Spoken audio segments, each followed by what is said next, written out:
नमस्कार दोस्तों, आप सभी का यूथ पाठशाला के प्लेटफॉर्म पे सभी का हार्दिक स्वागत है। और हम आज फिर आपके लिए क्या लेके आए हैं, उसी श्रृंखला का नया अगला अध्याय लेके आए हैं। कौन सा? एनसीईआरटी कक्षा 6 की इतिहास की जो पुस्तक का जो हम अध्याय लेके चल रहे थे दोस्तों, उसी का हम आज 5 नंबर का आपके सामने चैप्टर लेके आए हैं दोस्तों। तो इसी अंक के साथ आप मेरे साथ बने ही रहिए, ठीक है दोस्तों। हाँ, सभी को मेरा गुड इवनिंग दोस्तों।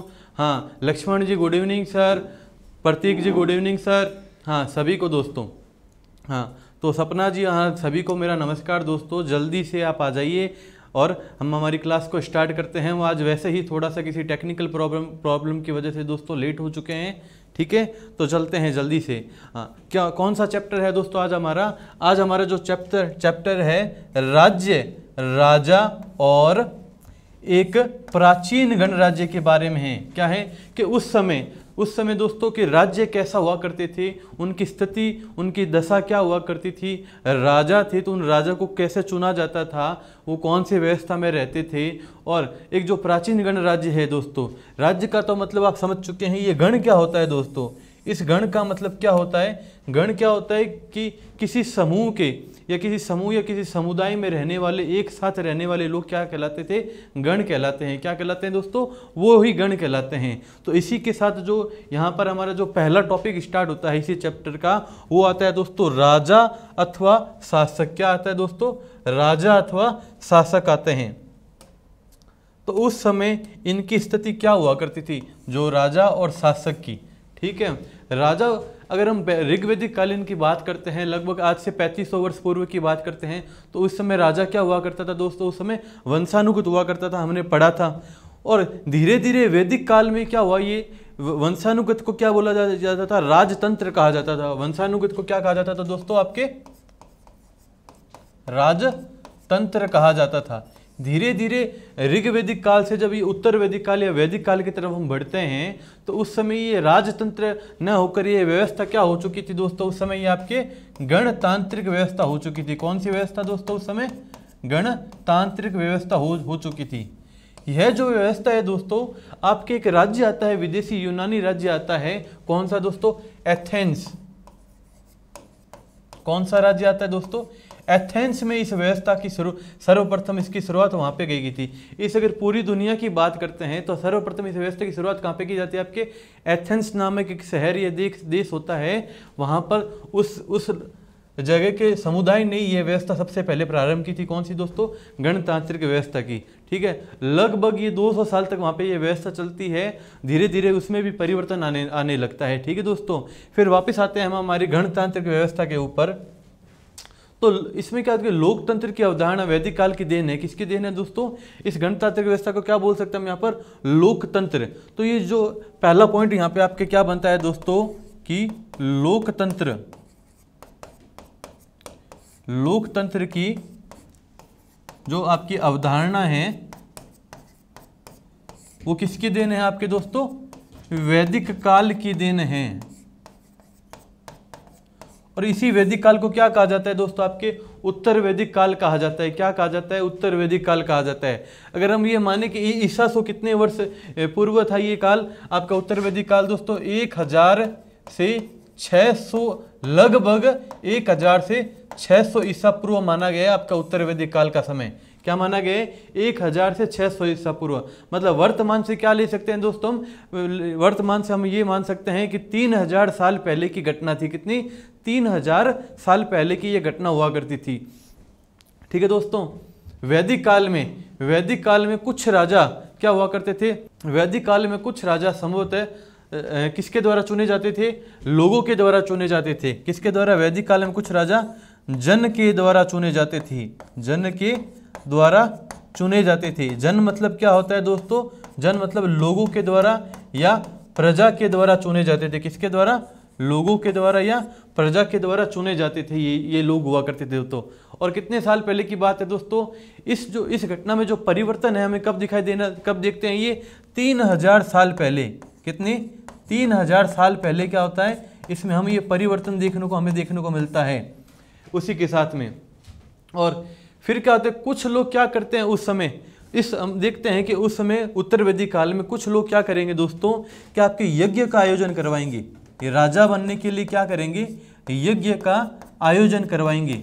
और ये यज्ञ का आयोजन क्यों करवाया जाता था, अपने को प्रतिष्ठित करने के लिए या अपनी प्रतिष्ठा स्थापित करने के लिए ये कुछ प्रकार के यज्ञों का आयोजन करवाते थे जो समृद्ध राजा हुआ करते थे।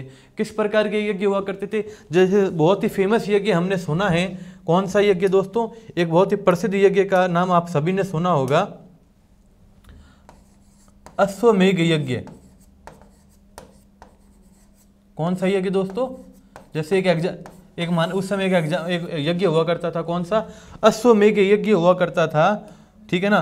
तो उस समय कौन सा यज्ञ करवाते थे, राजा अश्वमेघ यज्ञ करवाते थे।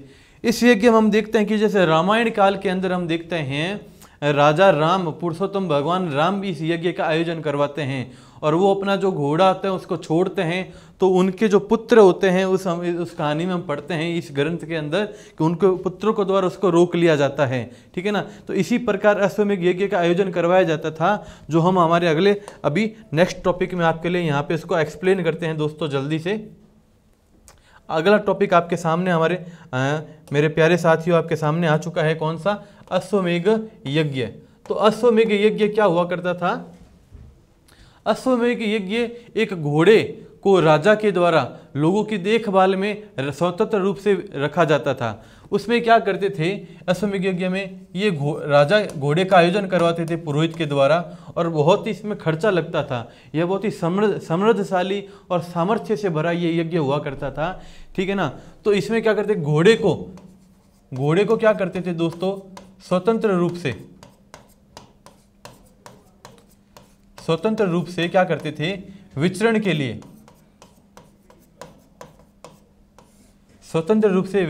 छोड़ दिया जाता था इस यज्ञ के द्वारा। जब यज्ञ का आयोजन किया जाता था तो इस घोड़े को क्या करते थे, स्वतंत्र रूप से विचरण के लिए, मतलब जंगल के अंदर ये उस राज्य से छोड़ दिया जाता था। जैसे जैसे ये घोड़ा किसी दूसरे राज्य से गुजरता था, अगर वो दूसरे राज्य से गुजर रहा होता था तो उस राज्य के राजा ने या उसके सैनिकों ने अगर उसको नहीं रोका है, तो इसका मतलब है कि उस राज्य के राजा ने, जो राजा अश्वमेघ यज्ञ का आयोजन करवाता था, कि उसने उसकी क्या कर ली, अधीनता स्वीकार कर ली है। क्या कर ली दोस्तों, उसने उसकी अधीनता स्वीकार कर ली है। मतलब जो यज्ञ करवाने वाला राजा होता था वो क्या माना जाता था, शक्तिशाली माना जाता था, और वो राज्य उसके अंतर्गत शामिल कर लिया जाता था। अगर घोड़ा किसी राज्य से गुजर रहा है और उसके राज्य के शासक ने, उस राज्य के शासक या उसके सैनिकों ने उस घोड़े को अपने शक्ति या बल के प्रयोग से रोक लिया जाता था, तो इसका मतलब होता था कि वह शासक उसके अधीन नहीं रहना चाहता। तो वहाँ पे क्या होता था दोस्तों, युद्ध का एक प्रकार का युद्ध का आयोजन हो जाता था। किसका, युद्ध का, या लड़ाई करनी पड़ती थी। तो वो उस समय क्या था, उन्होंने घोड़े को जाने दिया हो। तो इसका मतलब क्या, मैंने आपको बताया था कि अश्वमेघ यज्ञ करने वाला राजा उनसे ज़्यादा शक्तिशाली है। अगर अश्वमेघ यज्ञ करने वाला राजा बहुत शक्तिशाली माना जाता था, ठीक है दोस्तों। तो अश्वमेघ यज्ञ का यहाँ पे तात्पर्य ये होता है। अब उस दौरान क्या होता था कि उत्तर वैदिक ग्रंथ की बात करते हैं। किसकी दोस्तों, उस समय में उत्तर वैदिक काल में हम किसकी बात करेंगे, आपके उत्तर वैदिक ग्रंथ की बात करेंगे। तो उत्तर वैदिक ग्रंथ में क्या था कि ऋग्वेद की रचना के बाद क्या होता है कि ऋग्वेद की रचना कब की गई थी दोस्तों, आपके 3500 वर्ष पूर्व की गई थी। कब की गई थी, लगभग। और उसके ऋग्वेद क्या सबसे आपके प्राचीन ग्रंथ है, सबसे क्या प्राचीन वेद है ऋग्वेद में। ऋग्वेद में कितने देवता माने गए थे, आपके 3 देवता, अग्नि, इंद्र और सोम माने गए थे। तो इसी तरह इसमें क्या बताया गया है उत्तर वैदिक ग्रंथ में दोस्तों आपके, कि ऋग्वेद की रचना के बाद अन्य ग्रंथों की जो उत्तर भारत में, खासकर जो उत्तर भारत में कई ग्रंथों की रचना कहाँ पे गई थी, आपके उत्तर भारत में की गई थी। कहाँ पे, जो गंगा यमुना वाला क्षेत्र है वहाँ पे की गई थी। कहाँ पे की गई थी इसकी रचना दोस्तों, आपके सबसे पहले बनता है कि इसकी रचना गंगा यमुना के क्षेत्र में की गई थी। इनकी रचना गंगा यमुना के क्षेत्र में इसकी रचना की गई थी। और ऋग्वेद के रचे होने के कारण ये वेद क्या कहलाए थे, उत्तर वैदिक ग्रंथ कहलाते हैं। क्या कहलाते हैं, उत्तर वैदिक। क्योंकि ऋग्वेद के बाद क्या होता है, इनकी रचना, ऋग्वेद के बाद इनकी रचना की गई थी, तो ये क्या कहलाते हैं, आपके उत्तर वैदिक ग्रंथ कहलाते हैं उसी वजह से। और इसके अंतर्गत क्या था दोस्तों, जैसे सामवेद आता है, कौन सा आता है दोस्तों, इसके अंतर्गत कौन कौन से वेद शामिल किए गए थे आपके, तो सबसे पहले कौन सा वेद इसमें शामिल किया गया था दोस्तों, आपके सबसे पहले गया था सामवेद और यजुर्वेद जो ग्रंथ थे, ठीक है ना, वो इसी में शामिल किए गए थे, इसी के अंतर्गत गए। और पुरोहितों द्वारा इन्हीं ग्रंथों की क्या की रचना की गई थी और कैसे की गई थी, विभिन्न प्रकार के क्या किए जाते थे, उनके द्वारा अनुष्ठान किए जाते थे और उनका क्या किया जाता था दोस्तों, संपादन किया जाता था। उन्हीं अनुष्ठानों का क्या किया जाता था, यहाँ पर संपादन किया जाता था। और उसी की जो उन अनुष्ठानों की या यज्ञ करने की क्या बताई गई थी, इसमें इनके अंतर्गत क्या बताई जाती है दोस्तों, आपके विधियां बताई जाती है। क्या बताई जाती है इसमें, उन्हीं की विधियां बताई गई थी। और इनमें सामाजिक नियमों का के बारे में बताया गया था कि सामाजिक नियमों को कैसे उसका पालन किया जाता है। और इसी के बाद में क्या हुआ, इसी ग्रंथों के आधार पर इनमें धीरे धीरे क्या होता है, जैसे जैसे काल निकलता जाता है समय का, तो वहाँ पे वर्ण व्यवस्था की गई थी। कौन सी व्यवस्था, वर्ण व्यवस्था की गई थी। तो कुछ वर्ण व्यवस्था क्या हुआ करती थी, मैंने आपको ऋग्वेद काल में बताया था कि जो वर्ण व्यवस्था थी वो निवास के आधार पर, सांस्कृतिक परंपरा के आधार पर, या वो वर्ण व्यवस्था भाषा के आधार पर मानी गई थी, या हम मान सकते हैं कि उनके काम के आधार पर, उनका कार्य क्या हुआ करता था उसके आधार पर मानी गई थी। जैसे जैसे उत्तर वैदिक काल आता गया तो वही वर्ण व्यवस्था क्या हुई दोस्तों, आपके उस समय जो पुरोहित हुआ करते थे उन्होंने उसको 4 भागों में विभाजित कर दिया था। किसको, किसमें, 4 भागों में विभाजित कर दिया गया था पुरोहितों ने। उसी को क्या कहा गया था उत्तर वैदिक काल में, वर्ण कहा गया था। क्या कहा गया था, आपके वर्ण कहा गया था। तो देखते हैं, ये आ गया दोस्तों यहाँ पे वर्ण। तो उनको क्या कहा गया था उत्तर वैदिक काल में, आपके वर्ण कहा गया था। तो कौन कौन से और वो वर्ण कितने हुए थे दोस्तों, आपके उन वर्ण को क्या किया था पुरोहितों ने, अलग अलग वर्ण को अलग अलग कार्य के आधार पर निर्धारित किया और वो 4 वर्ण कहलाए थे। और ये वर्ण उस समय क्या हुए दोस्तों, आपके पुरोहित के ये वंशानुगत होने लग गए थे। ये वर्ण उस समय क्या हो गए दोस्तों, आपके वंशानुगत होने लग गए थे।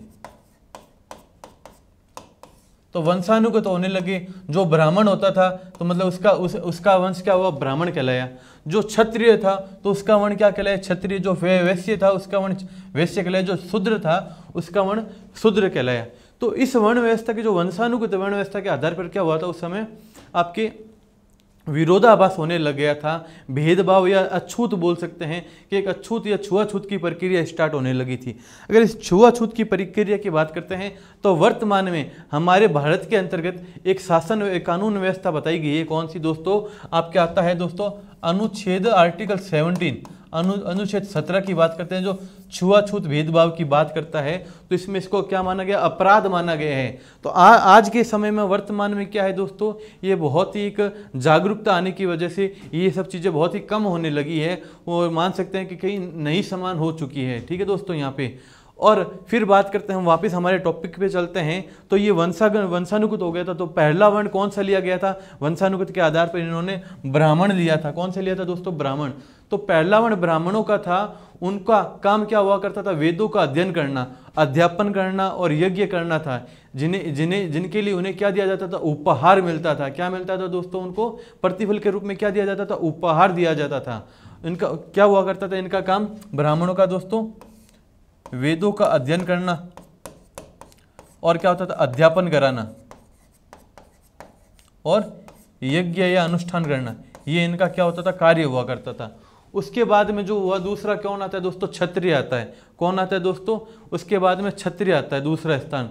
जो किसका स्थान हुआ करता था, क्षत्रिय। मतलब सबसे पहले लेते हैं यहाँ पे शासक वर्ग आ जाता है। कौन सा आ जाता है दोस्तों, प्रथम स्थान जो होता है उसमें क्षत्रियों में किसका आएगा, आपके शासक वर्ग का आ जाएगा, जिन्हें क्षत्रिय कहा जाता था। उनका काम क्या होता था दोस्तों, युद्ध करना इनका काम होता था और लोगों या प्रजा की या अपने गणराज्य की रक्षा करना इनका कार्य हुआ करता था। ठीक है। लेकिन उस समय एक विवाद यह भी हुआ करता था, जो क्षत्रिय जो राजा हुआ करते थे, कौन दोस्तों, जो राजा हुआ करते थे, वो कहते थे हमारा जो स्थान है वो पुरोहितों से भी ऊपर प्रथम स्थान माना जाता था। तो उससे भी एक क्या हुआ, इस वर्ण व्यवस्था में विरोध हुआ करता था। फिर आते हैं तीसरा स्थान किसको मिला था दोस्तों, आपके वैश्य को मिला था। मैंने आपको कल बताया था जो वैश्य है वो किससे मिला है, किस शब्द से बना, आपके विश्व शब्द से क्या बना था दोस्तों, आपके वैश्य बना था। किससे, विश्व शब्द से आपका दोस्तों वैश्य बना था। और इनका कौन सा स्थान दिया गया है, इनको यहाँ पे आपका तीसरा स्थान दिया गया है। कितना, वर्ण व्यवस्था के अंतर्गत तीसरा स्थान दिया गया है। ये क्या हुआ करते थे उस समय जो सबसे बड़ा काम हुआ करता था कौन सा, आपके कृषि का काम हुआ करता था। ठीक है। और एक काम हुआ करता था कौन सा दोस्तों, आपके पशुपालन का कार्य हुआ करता था। कौन सा? पशुपालन का कार्य हुआ करता था जो, तो वो क्या होते थे? या तो कृषक कहलाते थे, या पशुपालक का कार्य करते थे, या वैश्य का सबसे एक अच्छा अर्थ निकलता था। या अभी वर्तमान में क्या दोस्तों? व्यापारी वर्ग हुआ करते थे। क्या हुआ करते थे? वो व्यापारी वर्ग हुआ करते थे। और क्षत्रिय और वैश्य दोनों को ही क्या हुआ करता था? इनमें यहाँ पे एक तो ब्राह्मण को यज्ञ करने का अधिकार प्राप्त है, ये मैंने आपको बताई है। एक किसको प्राप्त होता है? क्षत्रिय को भी यज्ञ करने का अधिकार होता है। और एक आपके किसको? वैश्य को भी क्या होता है दोस्तों? आपके यज्ञ करने का अधिकार प्राप्त होता है। किनको? वैश्य को। लेकिन जो ये शूद्र होते थे, इनको क्या होता था दोस्तों? यज्ञ करने का अधिकार प्राप्त नहीं होता है। किनको? शूद्रों को। अगर हम उत्तर वैदिक काल की बात कर रहे हैं, यहाँ पे किसकी काल बात कर रहे हैं दोस्तों? उत्तर वैदिक काल की बात कर रहे हैं। बताते हैं कि उत्तर वैदिक काल में शूद्रों को यज्ञ करने का अधिकार नहीं होता था और इनको वर्ण व्यवस्था में अंतिम स्थान दिया गया था। इनका काम क्या होता था? जो अन्य 3 वर्ण हैं उनकी सेवा करना इनका काम बताया गया है। क्या बताया गया है? कि अन्य 3 वर्णों की, अन्य 3 जो वर्ण व्यवस्था में बताए गए हैं, अन्य 3 वर्णों की सेवा करना शूद्रों का काम बताया गया है उत्तर वैदिक काल के अंतर्गत दोस्तों। और इनके द्वारा कोई भी अनुष्ठान करने का अधिकार इनको प्राप्त नहीं होता था। और इनकी औरतों को भी, औरतों को भी बताया जाता है उस समय शूद्रों के समान माना गया था। और महिलाओं, और उस समय महिलाओं और शूद्रों, इन दोनों वर्गों को क्या होता था? आपके वेदों के अध्ययन का अधिकार नहीं दिया गया था। ठीक है दोस्तों। फिर इसके बाद में करते हैं वर्ण व्यवस्था के बाद अगर हम बात करते हैं तो उस समय उसके बाद में क्या आएगा? हमने यहाँ पे इसके बाद में क्या आता है दोस्तों? यहाँ पे आपके जनपद की व्यवस्था आती है। कौन सी आती है? यहाँ पे जनपद के बारे में अध्ययन करते हैं। तो ये जनपद क्या होता है? सबसे पहले ये देखते हैं कि जनपद क्या होता है दोस्तों। जनपद क्या होता है? कि जो जनपद का शाब्दिक अर्थ है वो होता है दोस्तों जन के बसने की जगह से होता है। किससे होता है? जनपद का शाब्दिक अर्थ क्या होता है दोस्तों? जन के बसने की जगह है, यह उस स्थान से होता है जहां पर क्या होगा दोस्तों? जन निवास करेगा। वो क्या कहलाएगा? वो पद क्या कहलाएगा? आपका जनपद कहलाएगा। ठीक है। और इनके राजा क्या करते थे? महायज्ञ करने वाले राजा हुआ करते थे जनपदों में। कौन से राजा हुआ करते थे? महायज्ञ करने वाले राजा। तो महायज्ञ में कौन सा यज्ञ हो गया? जैसे मैंने आपको बताया था, एक अश्वमेघ यज्ञ बताया था। कौन सा? अश्वमेघ यज्ञ वो राजा किया करते थे। और इनमें प्रमुख जनपद उस समय कौन से हुआ करते थे दोस्तों? आपके जैसे हुआ करता था मगध जनपद, आपने सुना होगा। और कौन? महाजनपद कितने हुआ करते थे दोस्तों? आपके जो महाजनपद थे, कौन से दोस्तों? महाजनपद। तो ये महाजनपद कुल कितने हुआ करते थे? आपके 16 महाजनपद हुआ करते थे। कितने दोस्तों? 16 महाजनपद हुआ करते थे उस समय। कितने? 16 महाजनपद। कौन कौन से हुआ करते थे 16 महाजनपद के? मगध हो गया दोस्तों, आपके कौशाम्बी हो गया। ठीक है। कौशाम्बी के बाद अगर महाभारत काल में बात आते हैं तो एक आपने नाम सुना होगा। कौन सा दोस्तों? हस्तिनापुर। मगध, कौशाम्बी, हस्तिनापुर, वैशाली हो गया दोस्तों। ठीक है। वैशाली के साथ और कौन सा आता है? आपके मगध के पास एक आता है, कौन सा? वज्जी संघ आता है। वो भी क्या था? एक जनपद हुआ करता था। ठीक है। आपके अवंती हो गया, अंग हो गया, अवंती, अंग। कौन सा दोस्तों? अवंती हो चुका है, वहां पे अंग हो चुका है। गांधार भी जो आपके आता है, कौन सा दोस्तों? गांधार भी आता है। वो भी क्या था? ये जो थे दोस्तों, ये आपके क्या थे? प्रमुख महाजनपद हुआ करते थे, जो सामर्थ्य शक्तिशाली हुआ करते थे और क्षेत्रफल में भी क्या हुआ करते थे? विशाल हुआ करते थे उस समय। और उस समय क्या होता है? यहाँ लोग क्या होते थे? झोंपड़ियों में रहा करते थे। किसमें? यहाँ पर लोग उस समय झोंपड़ियों में रहा करते थे। और इनका जो प्रमुख क्या कार्य, क्या इनका व्यवसाय क्या हुआ करता था? इन लोगों का सबसे पहले बात करते हैं। इन लोगों का जो व्यवसाय हुआ करता था वो क्या हुआ करता था? तो सबसे इंपॉर्टेंट बात है व्यवसाय वाली। तो ये क्या हुआ करते दोस्तों? आपके पशुपालक हुआ करते थे। हमने देखा था कि धीरे धीरे लोग क्या करते थे? पालतू पशु और मवेशियों को पाला करते थे। तो इनका कार्य पशुपालन का इनका कार्य हुआ करता था। और इनका कार्य क्या हुआ करता था? एक कृषि का कार्य हुआ, मतलब ये कृषक भी हुआ करते थे। क्या हुआ करते थे? कृषक भी हुआ करते थे। तो ये कृषक हुआ करते थे। कौन कौन से ये यहाँ पे धान उगाया करते थे? कौन कौन से धान यहाँ पे उगाया करते थे उस समय ये लोग। धानों की बात करते हैं तो सबसे पहले यहाँ पे आता है दोस्तों आपके गेहूं, जौ, चावल, गेहूं, जौ, चावल, मटर, ठीक है। दालें आती हैं, गन्ना आता है। सो दोस्तों उस समय कौन कौन से आती हैं, कई प्रकार की यहाँ पे दालें उगाई जाती थी। तिल आता है दोस्तों उस समय, आपके गन्ना आता है दोस्तों, क्या आता है दोस्तों, गन्ना आता है। और एक और फसल हुआ करती थी, कौन सी दोस्तों, आपके सरसों की फसल। किसकी फसल, सरसों की फसल यहाँ पे उगाई जाती थी। फिर उस समय क्या होता है, उत्तर वैदिक काल में जो सबसे महत्वपूर्ण चीज आती है दोस्तों, क्या आती है आपके उत्तर वैदिक काल में जो सबसे महत्वपूर्ण चीज आती है, उस समय क्या आता है दोस्तों आपके यहाँ पे जैसे मिट्टी के बर्तन पाए गए थे। कौन से, यहाँ के लोग मिट्टी के बर्तनों का उपयोग किया करते थे। किसका किसका उपयोग किया करते थे, मिट्टी के बर्तनों का। तो उस समय यहाँ पे चित्रित धूसर, मृद भांड मतलब क्या होता था कि मिट्टी के बर्तन, उसका यहाँ पर उपयोग किया जाता था। चित्रित धूसर भांड हुआ करते थे। और यहाँ पर लोहे के बर्तन या लोहे के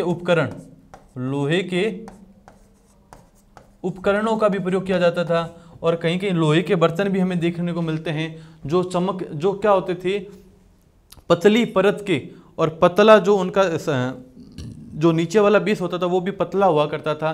जैसे यहाँ से हमें कटोरा और थाली प्राप्त होते हैं। क्या होते हैं दोस्तों, कटोरा और थाली भी हमें यहीं से प्राप्त होते हैं। पतला जो उनका सरफेस भी पतला हुआ करता था और चमकदार दिखाई देते थे। कैसे, चमकदार दिखाई देते थे। ठीक है दोस्तों, तो ये इनकी क्या आती है, यहाँ पे हमें जनपदों से जो हमें चीज़ें प्राप्त होती है उनकी ये विशेषता आती है। जनपद के बाद क्या आते हैं, महाजनपद आते हैं। जो मैंने आपको बताया था कितने 16 महाजनपद हुआ करते हैं, जो कब प्राप्त होते हैं हमें, लगभग आज से 2500 साल पहले हमें कुछ जो जनपद थे वो हमें अधिक महत्वपूर्ण रूप से देखने को मिलते हैं। उसी में ये आपके ये सारे जनपद आते हैं।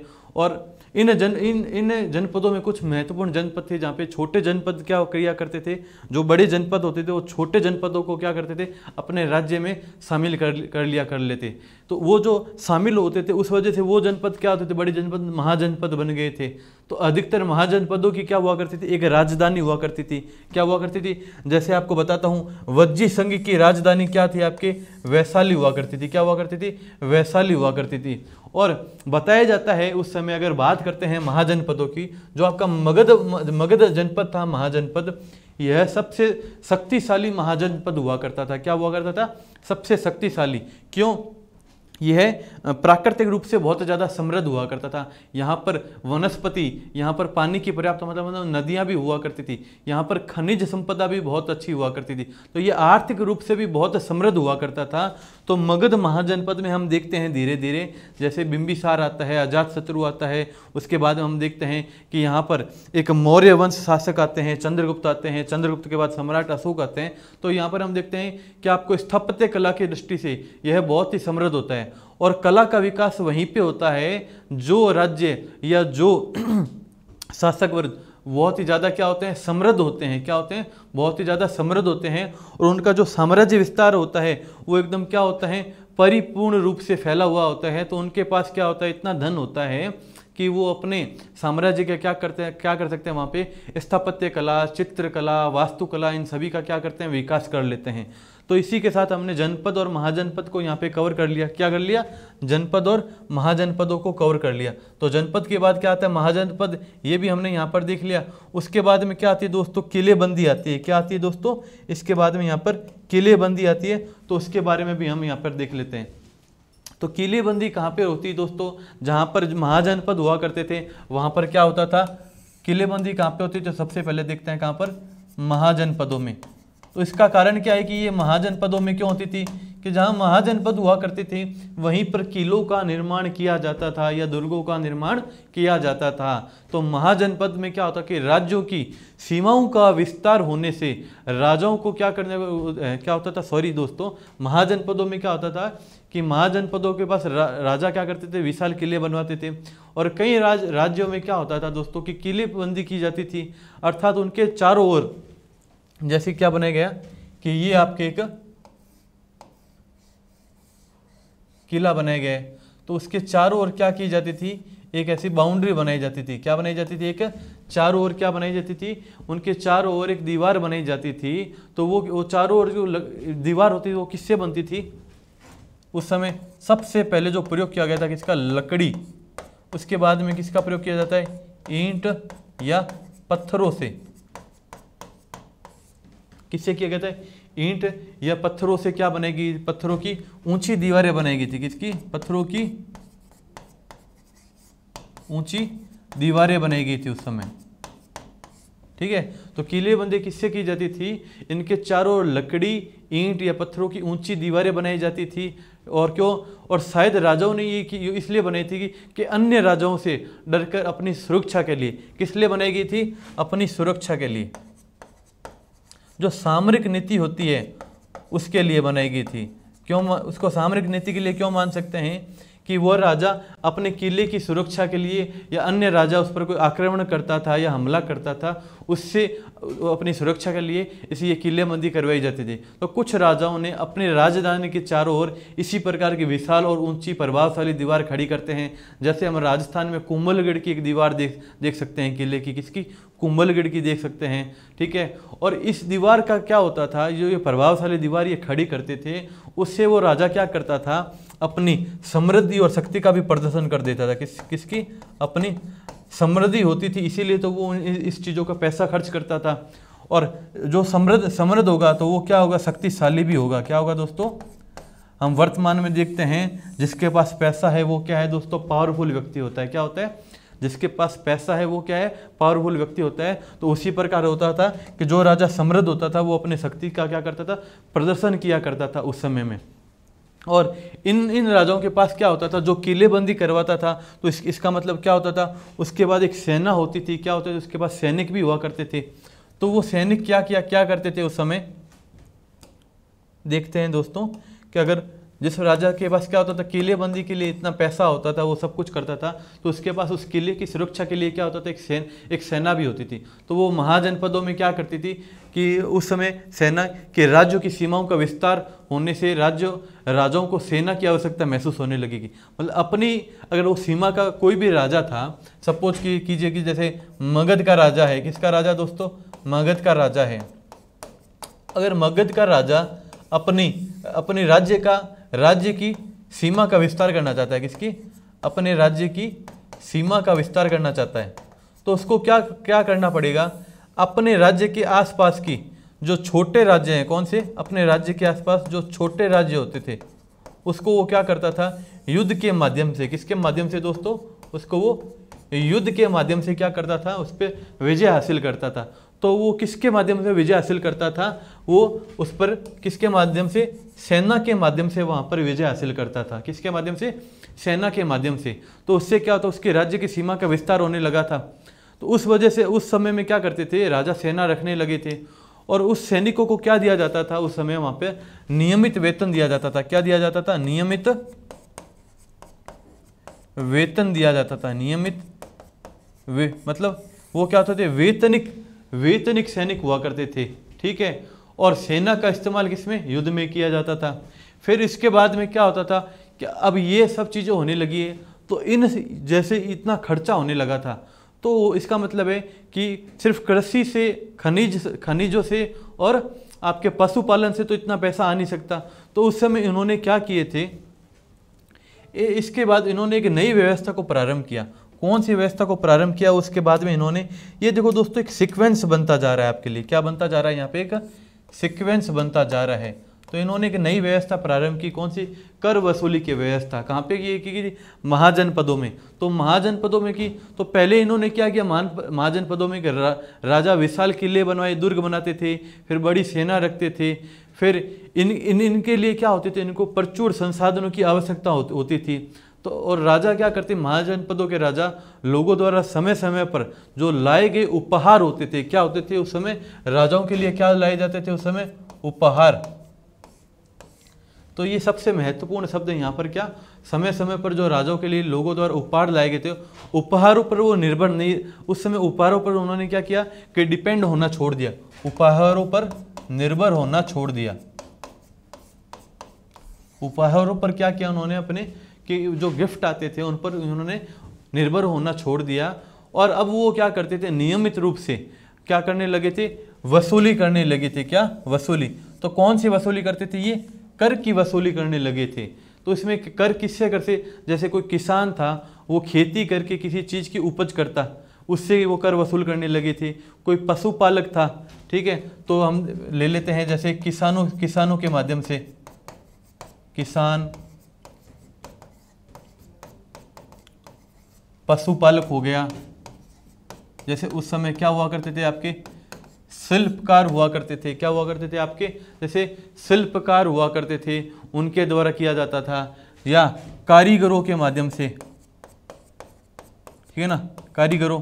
सबसे पहले जब हमने ये इसका जो पहला चैप्टर स्टार्ट किया था और सेकंड चैप्टर लिया था, तो हमने देखा था एक क्या होता है, आखेटक, खाद्य संग्राहक। क्या होता था, आखेटक। आखेटक का मतलब क्या होता था दोस्तों, शिकारियों से, ठीक है ना, किससे, आखेटकों से इन्होंने कर लेना स्टार्ट कर दिया था। और जो लोग किसी भी प्रकार का संग्रह किया करते थे वो क्या कहलाते, आपके संग्राहक कहलाते। क्या कहलाते, जैसे सपोज को पैसा का संग्रह करते थे, अनाज का भंडार कर संग्रह करते थे, या किसी पशुओं का संग्रह करते थे, किसी भी प्रकार का खनिज, पत्थर, ईंट, लकड़ी, किसी भी प्रकार का संग्रह किया करते थे, उन सभी से ये क्या करते थे, उस समय कर वसूला करते थे। क्या करते थे, कर वसूला करते थे।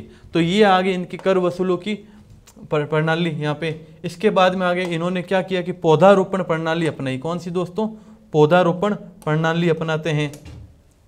तो एक बार इस पे भी नज़र डालते हैं।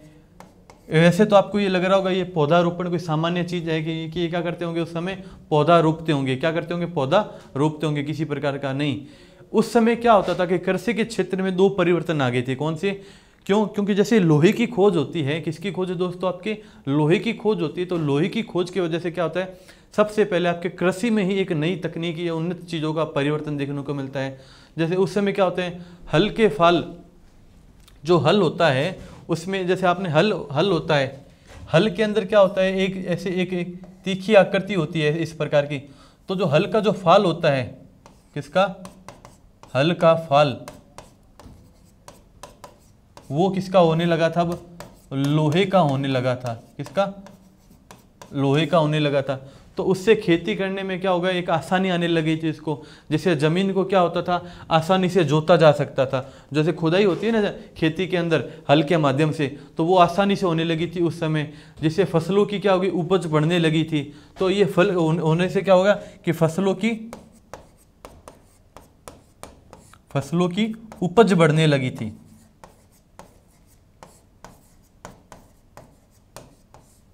तो फसलों की उपज बढ़ने लगी उस समय।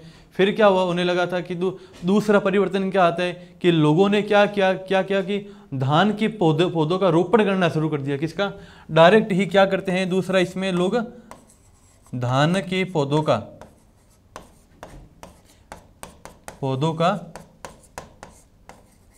रोपण करना स्टार्ट कर दिया। पहले क्या करते थे, बीज के माध्यम से करने लगे थे। फिर ये क्या करने लगे, धान के पौधों का करने लगे। अर्थात खेतों में मतलब पहले तो क्या करते थे कि प्राकृतिक रूप से कोई भी चीज़ उगने लगी, वो इनकी कृषि कहलाई। फिर क्या करने, पौधों का रोपण कैसे करने लगे थे कि जैसे खेतों में बीज ऐसे हम जैसे अभी वर्तमान में करते हैं कि खेतों के अंदर हम बीज छिड़कने लगते हैं, फिर धान उससे पानी देते हैं, तो धान क्या लगता है कि उपजने लगता है, और धान के पौधे तैयार करके उनका रोपण करना शुरू कर दिया। ठीक है, जैसे वो पौधा उगता था उसको डायरेक्ट क्या करती, दूसरी जगह पर उसका रोपण कर देती। इससे क्या होती थी, उसकी पैदावार ज़्यादा होने लगी थी उसी वजह से। तो इसमें क्या, कृषि में हमने दो परिवर्तन देखते हैं पौधारोपण की व्यवस्था से।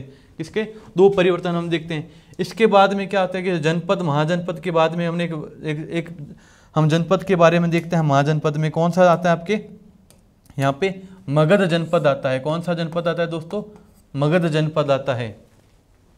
ठीक है, कहाँ पे, ये इसको मध्य भारत का हिस्सा मान सकते हैं। ये आपके उत्तर प्रदेश और बिहार वाला क्षेत्र पड़ता है, उधर आ जाता है। लगभग अगर बात करते हैं तो 200 सालों के भीतर, कौन से 200, लगभग 200 सालों के अंदर अगर उत्तर वैदिक काल के बाद बात करते हैं, लगभग 200 सालों के भीतर भीतर मगध क्या होता है आपके बहुत ही शक्तिशाली महाजनपद बन जाता है, बहुत ही महत्वपूर्ण और शक्तिशाली महाजनपद बन गया था। और ये कौन सी नदियों से होकर गुजरता था? आपके गंगा व सोन नदियों से मगध जनपद होकर गुजरता था। और हम बात करते हैं, अगर हम कक्षा 6 के स्टैंडर्ड से थोड़ा सा आगे चलते हैं, तो जो मगध जनपद की जो राजधानी हुआ करती थी, कौन सी हुआ करती थी उस समय आपके दोस्तों? पाटलिपुत्र हुआ करती थी। कौन सी? पाटलिपुत्र, जो वर्तमान में क्या कहलाता है आपका? पटना कहलाता है, जहाँ पर आपके आर्यभट्ट का जन्म हुआ था। किसका? आर्यभट्ट का भी जन्म होता है वहाँ पर। तो ये जो मगध जनपद की जो पाटलिपुत्र है वो भी कहाँ पर विकसित होती है? आपके गंगा व सोन नदी के संगम पर इसकी ये विकसित होती है। ठीक है दोस्तों। और अब बात करते हैं वापस हम उत्तर वैदिक काल में वापस लौट चलते हैं। तो इस समय क्या होता है दोस्तों? हम सबसे पहले देखते हैं इस समय क्या होता है कि इसके अलावा इस क्षेत्र में क्या होता है कि लौह जो अयस्क होता है, क्या उसकी खुदाई की जाती है, या उसकी यहाँ पे इस खनिज का क्या यहाँ पे हम माइंस यहाँ से हमें प्राप्त होती है। क्या प्राप्त होती है? इस खनिज की यहाँ से हमें माइंस प्राप्त होती है। तो मगध में 2 बहुत ही शक्तिशाली शासक होते थे उस समय। कौन कौन से शासक हुआ करते थे उस समय, वो भी देख लेते हैं आपके लिए एक बार। कौन कौन से शासक हुआ करते थे? 2 शासक थे उस समय उत्तर वैदिक काल में। एक तो शासक आता है आपके बिंबिसार, एक शासक आएगा कौन सा दोस्तों? आपके अजातशत्रु, जिसका मंत्री कौन होता है? आपका वस्कार मंत्री होता है। कौन होता है? वस्कार। वो कौन होता है? उसका मंत्री वस्कार उसका मंत्री होता है। और ये क्या करते हैं? अन्य जनपदों को जीतने के लिए हर संभव प्रयास करते हैं, हर संभव सोर्सेज मतलब साधन भी अपनाते हैं। बिहार में एक जगह पड़ती है, कौन सी?